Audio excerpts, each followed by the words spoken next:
Hello everybody and welcome back to the Replay for Kids YouTube channel. My name is Kendall and today I have a little bit of a fun project for us. And no, before you ask, it is not just cleaning up my office. Yes, it is kind of messy in here. We've been very busy.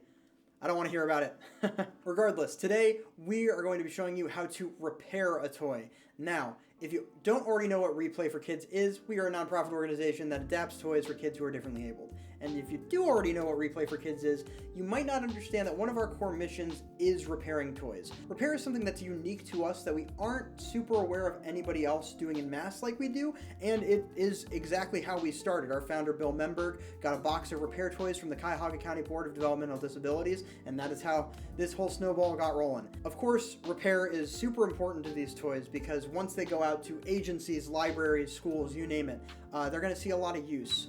Toys of any kind see a lot of use, you know?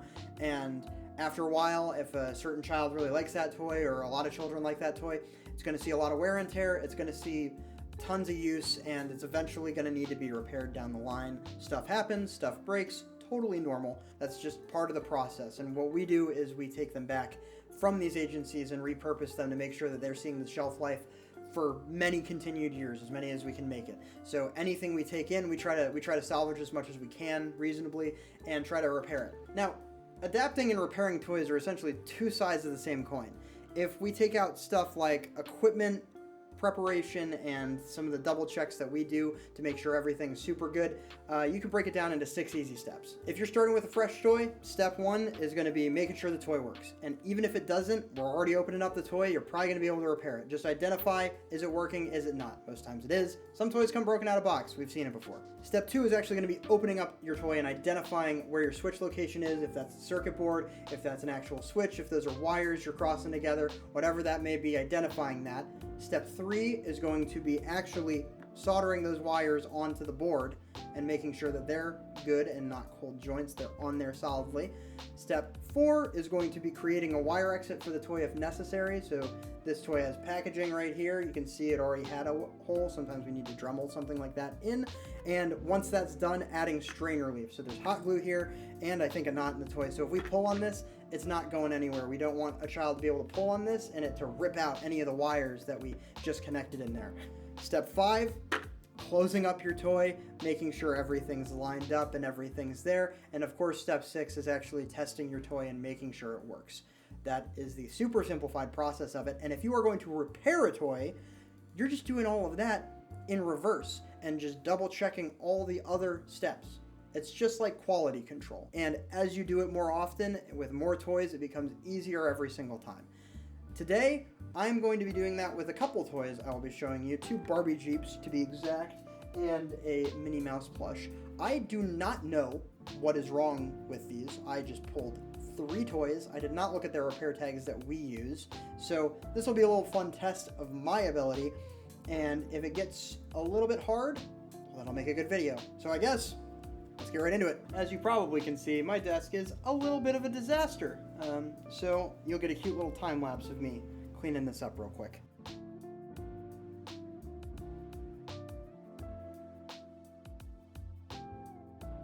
That is not 10,000 times cleaner, but it is definitely better. So let us start off with Minnie. Alright, what does this repair tag say?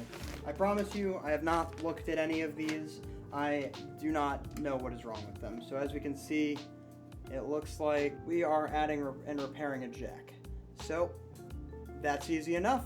Let's do that. Now we don't take the sheet 100% of the time for its word. What we're going to do is we're going to add batteries into this toy and we're going to double check everything. Like I said, repair is kind of like quality control.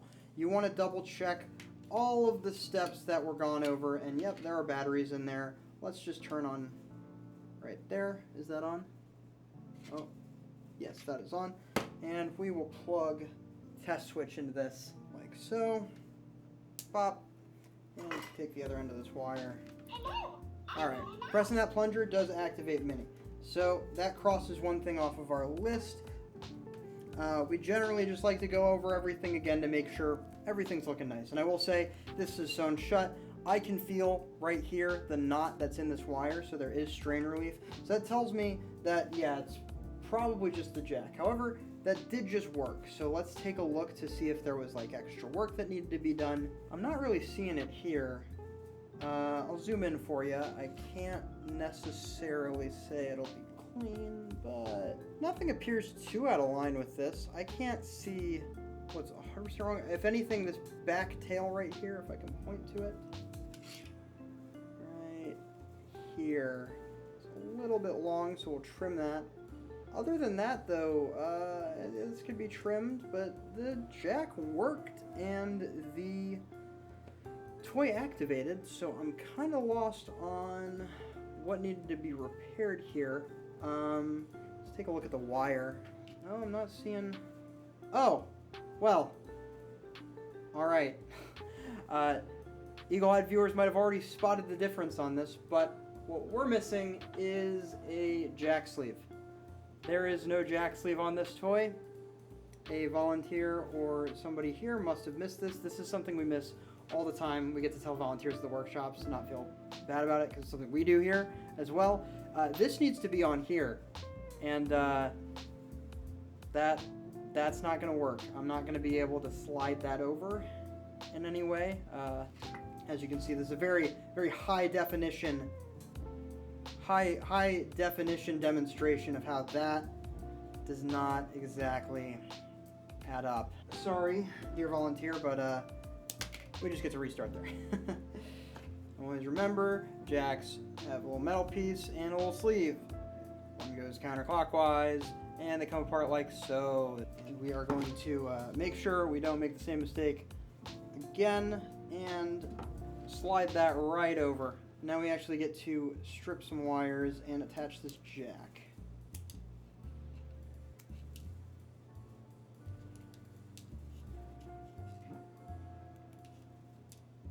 I got a really easy one to start on, I'll tell you that, folks. This is one of the easier issues to troubleshoot. Let's make sure that's threaded there. You're not getting a good view on camera, but it's a little bit faster this way. Now that my soldering iron actually wants to work, and I already soldered that, and the video cut out, let me do that again for you. Let's see here. There we go.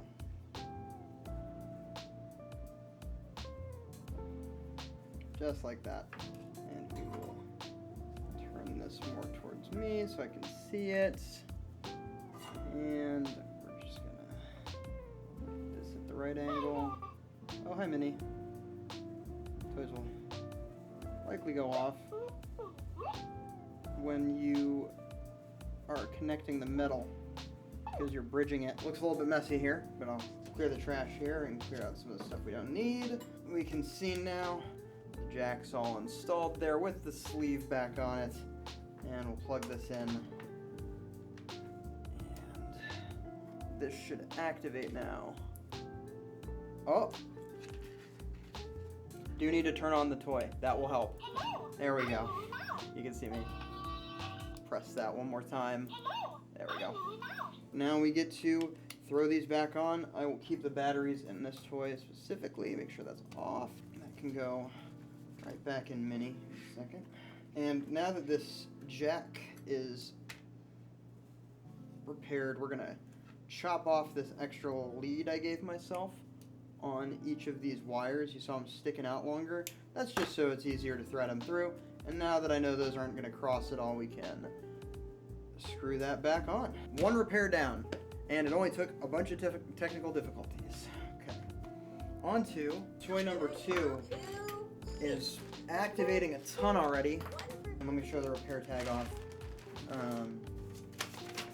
So the repair, it might be hard to see, but we're not working at all. I am going to get easy access to these batteries because that way we can just unclip one of these in case she keeps going off, because there's no way to turn off this toy. It just is always on and always active, and whenever you press the button it activates.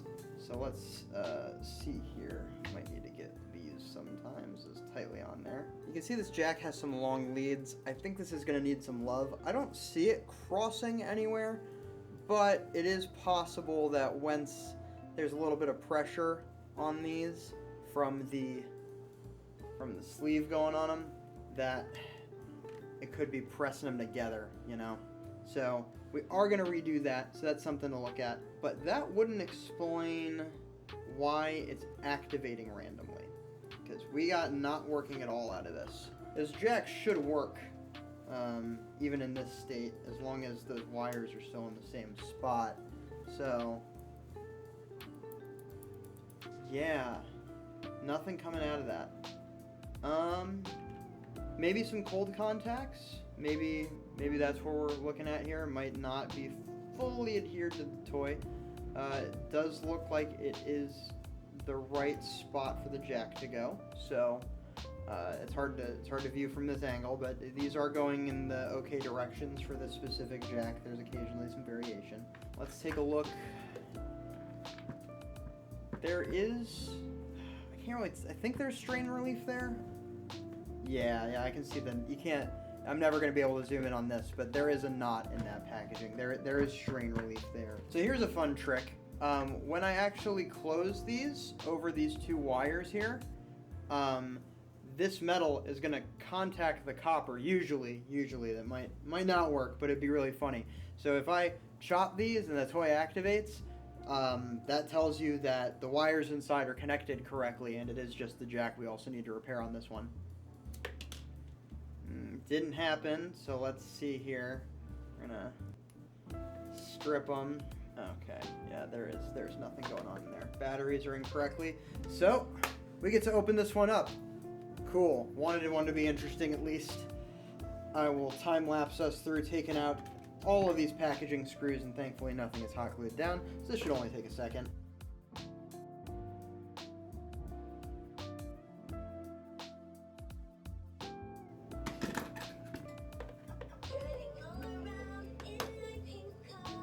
Okay, toy is activating. I was wondering how that was happening. Ooh. Interesting observation here. When we flip the car over, it has a chance of activating. So I bet you, oh, another screw fell out. I bet you that one of these is getting depressed when this gets flipped over. So I think the tolerances, incidentally, are kind of tight. So I bet as soon as we take this apart, it's just the switch is getting depressed, or something of that nature. Something's not getting depressed correctly. I think it might be connected correctly. We'll see.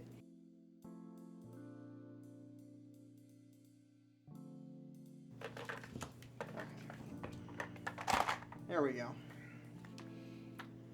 Okay, so this entire aspect of this is all good. Let's take a look here. Oh, well, that's very telling. All right, let me zoom in on this. As you can see, what was happening is when we were flipping over Barbie here, this wire was just going against the correct location on the board by just tapping down on it, because you can see it's not connected to anything. So occasionally it would just get lucky and complete the circuit, but that's why it wasn't working with the jack. Now, I don't know what node it would connect to offhand. I don't have the directions in front of me, but neither would you if you were adapting a toy. So I could show you a neat little trick. We're going to complete the circuit here, that jack we already cut off, right? These are twisted together, or were, and we're going to keep them like that. And we're going to throw a battery, or battery back in the toy. And we're going to guess, and that was a good guess. Right there. All right. I'm going to attempt to try to show this for you. So I've taken the circuit board off so I can manipulate it a little bit more. And we are just going to solder directly onto the board here, right where this activates. And I should be able to get a good angle here. Just going to add a little bit of solder right there. All right. And that wire is already on there. And now we can do the same trick here. If we touch these wires together, it doesn't activate, and that's because, well, I don't know why. Is it crossing? There we go. Okay, it was a fluke. All right.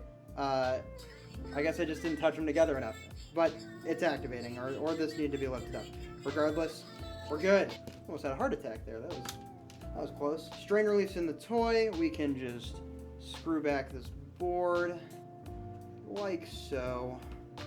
has a little standoff here for it, or two standoffs for it to fit in. Always make sure to separate your screws correctly because they can be all different types of sizes. And wires can be in the way. And this is already all set. It's got string relief. Put that back together. And it fits perfectly. Alright. And I will show you the finished product, but I'll spare you putting on the jack because we already did that on one of them. Ugh, lost my battery. Alrighty. And this all goes back together the same way. I will see you in a few seconds.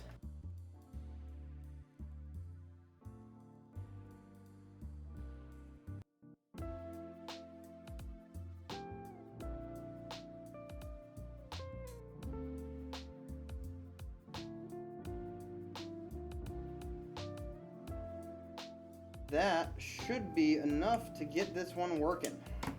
Let's see if we pass the test here. Make sure the battery's in this time. And nothing? Well, that's new.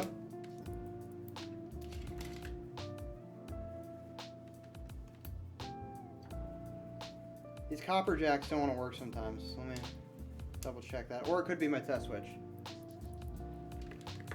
You're kidding me.